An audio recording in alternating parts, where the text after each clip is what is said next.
जिसको उन्होंने corona warrior करके फूल बरसाया था, आज उसके ऊपर तलवार चला रही है। फिर माननीय मुख्यमंत्री जी का तानाशाही रवैया हमने देखा, और ये शायद कोरोना का हमारे लिए इससे बड़ा गिफ्ट और कुछ नहीं हो सकता। हम लोग 40,000 कर्मचारी यहाँ डटे रहेंगे। छत्तीसगढ़ में स्वास्थ्य कर्मी अपनी मांगों को लेकर पिछले 13 दिन से आंदोलन कर रहे हैं। ये आंदोलन रायपुर राजधानी के नया रायपुर के जो इंटरनेशनल क्रिकेट स्टेडियम है उसके बाहर ये लगातार आंदोलन कर रहे हैं और अपनी मांगों के लिए मुखर हो रहे हैं, लेकिन इनकी मांगे अभी तक वहाँ तक पहुँची नहीं है जिनसे इनको उम्मीद है अब। लेकिन इन पे इनकी मांग पूरा करने के बजाय इन पे कार्रवाइयाँ शुरू हो गई। तो आइए खुद इनसे जानते हैं कि किस तरह की कार्रवाई हो रही है और इन्होंने क्या ठान लिया है। बताइए किस तरह की कार्रवाई आप लोगों पे होने लगी है अब?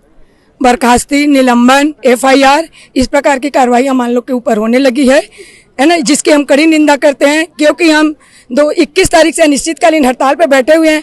स्वास्थ्य सेवाएं पूरी ठप है, न डिलीवरी हो रहा है, न टीकाकरण हो रहा है, न इमरजेंसी हो रहा है। डॉक्टर लोग साहब लोग भी बैठे हैं, इसलिए किसी प्रकार की OPD वगैरह कुछ भी नहीं चल रहा है, ना ऑपरेशन हो रहा है। स्वास्थ्य सुविधाएं सारी तरह चरमराई हुई है। इसको न देखते हुए सरकार जो है बातचीत भी का तरीका नहीं कर, ऊपर से बर्खास्ती, निलंबन, FIR की कार्रवाई कर रही है, जिसको उन्होंने कोरोना वॉरियर करके फूल बरसाया था, आज उसके ऊपर तलवार चला रही है। इसका हम भारी निंदा करते हैं। कोरोना में दोहरी मेहनत, तिहरी मेहनत कहें तो सबसे पहले आप ही लोग थे, कोरोना वॉरियर्स थे जो इस व्यवस्था को संभालने वाले। तो लेकिन अब आप लोग की मांगों पे किस तरह से सरकार अनसुनी कर रही है, कितना तकलीफ हो रहा है? थोड़ा सा जी, कोरोना काल में हमने अनवरत ड्यूटी किया है, बिना अवकाश की ड्यूटी किया है, और हमको तो कोरोना का बहुत अच्छा उपहार मिला है। हमको बर्खास्त कर दिया गया है। मैं रायगढ़ जिले से हूँ। रायगढ़ जिले में पूरे जितने भी हड़ताली कर्मचारी थे सभी को बर्खास्त कर दिया गया है, और ये शायद कोरोना का हमारे लिए इससे बड़ा गिफ्ट और कुछ नहीं हो सकता। मैं धन्यवाद देता हूँ भूपेश सरकार को, जिन्होंने एक कोरोना योद्धा पे इस तरीके से दमनकारी नीति अपनाई है। मैं कड़ी निंदा करता हूं। एक बात को लेकर कंफ्यूजन आ रही है, बात कंफ्यूजन फैलाई जा रही है कि संविदा कर्मी हैं, बर्खास्त हो गए। एक्चुअल में आप लोग आंदोलन कर कौन रहे हैं और कहाँ, कितने जगह से और किस बात को लेकर, वो थोड़ा सा क्लियर कर देखिए सर, मैं इस चीज को आपको क्लियर करना चाहता हूँ। हम मांग वही कर रहे हैं जो शासन पहले बारे में बता दीजिए, किस पद पे हैं, किस संस्था है आप लोग का? क्या मैं स्वास्थ्य संयोजक कर्मचारी हूँ सर, जिनको RHO MPW ANM बोला जाता है। उस संगठन से रेगुलर पोस्ट होता है? रेगुलर पोस्ट है सर। मैं जिला महासमुंद का जिला अध्यक्ष हूँ। मैं पहले बता देना चाहूँ कि हमारी मांग 2800 ग्रेड पे है सर, ठीक है। और ये मांग जब हम लोग 2018 में हड़ताल किए थे, उस समय ये BJP शासन में 47 दिन का हड़ताल किए थे, उस समय कांग्रेस की यही प्रतिनिधि, यही नेता लोग आके हमारे मांग को हम शासन में लाइए, हम पूरा करेंगे बोले। और सबसे पहले हमारी घोषणा पत्र, उनके जो घोषणा पत्र जारी हुआ उसमें हमारी मांग को रखा गया है। और हम जब शासन में आए उससे पहले साल से उनको निवेदन प्रतिवेदन, उनको बार बार लेटर दे रहे हैं, लेकिन आज तक पूरा नहीं किया। आज जब 4.5 साल हो गया तो अब हम कितना इंतजार करें सर? तो हमारी मांग घोषणा पत्र में रखने के बावजूद भी अभी तक पूरा नहीं किया गया, तो हमको मजबूर किया गया हड़ताल में आने के लिए। दूसरी बात, आपके मीडिया के माध्यम से जब मुख्यमंत्री महोदय जब कोरोना का समय आया था, खुद स्टेटमेंट दिए थे कि कोरोना वॉरियर्स को कोरोना भत्ता दिया जाएगा, विशेष कुछ सहयोग दिया जाएगा, आर्थिक सहयोग किया जाएगा। आज तक वो घोषणा का अभी कोई पूरा नहीं किया गया हमारे स्वास्थ्य विभाग का। तो हम तो वही मांग रहे हैं जो सरकार बोली है, हम तो अलग से कुछ मांग नहीं कर रहे। बिल्कुल, लेकिन इनकी पीड़ा इस बात से समझी जा सकती है कि जब कोरोना का संकट काल था तो उस समय यही कोरोना वॉरियर से लोगों की जिंदगी बचा रही थी, अपनी जिंदगी खतरे में डालकर। तो कुछ यहाँ पे कांकेर से भी है क्या? आज वो ताजा घटनाक्रम हुआ है, वहाँ पे कार्रवाई हुई। तो आप इधर आ जाइए, बताइए किस तरह की कार्रवाई हुई और किस तरह के आक्रोशित उस कार्रवाई को लेकर आप? हाँ सर, मैं स्टाफ नर्स छत्तीसगढ़ प्रदेश नर्सेस एसोसिएशन से प्रांतीय संयुक्त सचिव श्रीमती सविता सिंह।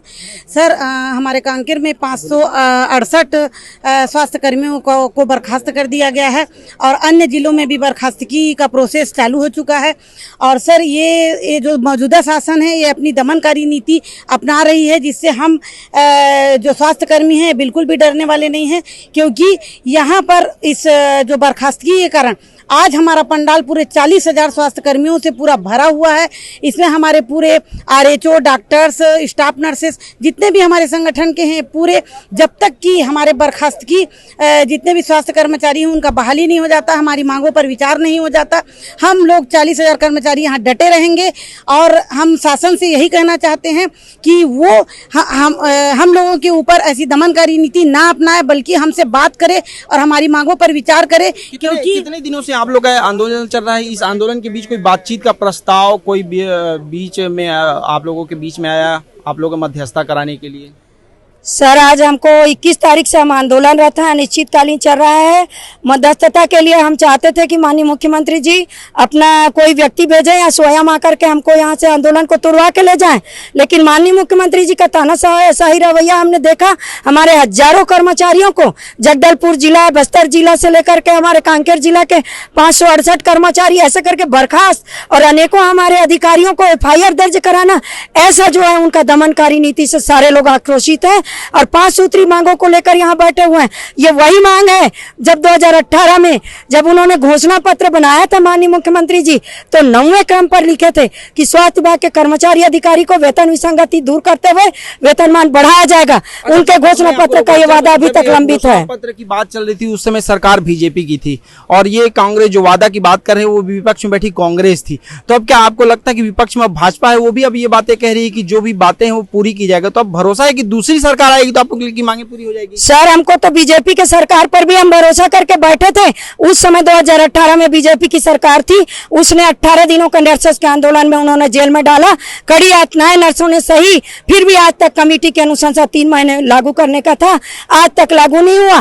कांग्रेस सरकार को हमने देखा, कोरोना काल में हमारे ऊपर फूल बरसाया गया था, हमको कोरोना योद्धा की उपाधि दी गई थी। महिला होकर ये मैं आपको देख रहा हूँ बड़ा जबरदस्त आप जो विश्लेषण कर रही हैं, अपनी समस्याओं को रख रही हैं। मैं कुछ पुरुष है उनसे भी चाहता हूँ कि आप भी कुछ बताएं कि इन्होंने तो अपनी पूरी बातें की जो काबिले तारीफ है। आप लोग बताइए फिर चुनाव आ रहा है, फिर किसी पे भरोसा कर पाएंगे आप लोग?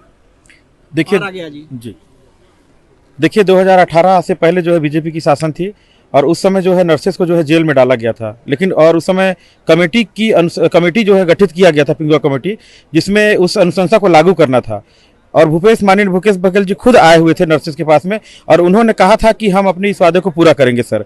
और उन्होंने अभी जो 2018 की जो अनुशंसा हुई थी उसको भी उन्होंने लागू नहीं किया सर। और वेतन विसंगति का जो मामला है ये अभी का नहीं है, ये 2006 का मामला है और ये शासन प्रशासन की गलती है कि वेतन निर्धारण में उन्होंने मिस्टेक किया है सर। मतलब कह सकते हैं कि 3 से 4 सरकार रिपीट हो गई और आप लोगों का ये आंदोलन तब से चल रहा है लेकिन पूरा किसी ने किया।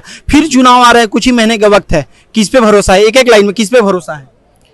देखिए सर अभी तो हमने दोनों को ही देख लिया है और जो है सरकार के द्वारा अपने तरीके से कहा गया कि हम अपने आपकी जो ये वो खुद कहते हैं कि ये जायज मांग है, हम आपके जायज मांग को पूरा करेंगे, लेकिन आज तक ऐसा नहीं हो पाया। चुनाव आ रहा है, भरोसा है किसकी सरकार आएगी तो आप लोग की मांग के पूरी हो जाएगी? जो मांग पूरा करेगा उस पर भरोसा करेंगे हम लोग। तो सुना आप लोगों ने कि ये इनकी जो समस्या है, इन्होंने कहा कि जब समस्या थी और जब परेशानी में देश था तब ये हमें फूल बरसाते थे और जब वो समस्या दूर हो गई और जब हम अपनी तकलीफ बता रहे तो कांटों के जैसा ये इन पे जो सितम ढाया जा रहा है, इन्हें नौकरी से निकाला जा रहा है और कई कार्रवाई की जा रही है। छत्तीसगढ़ तक अजय सोनी।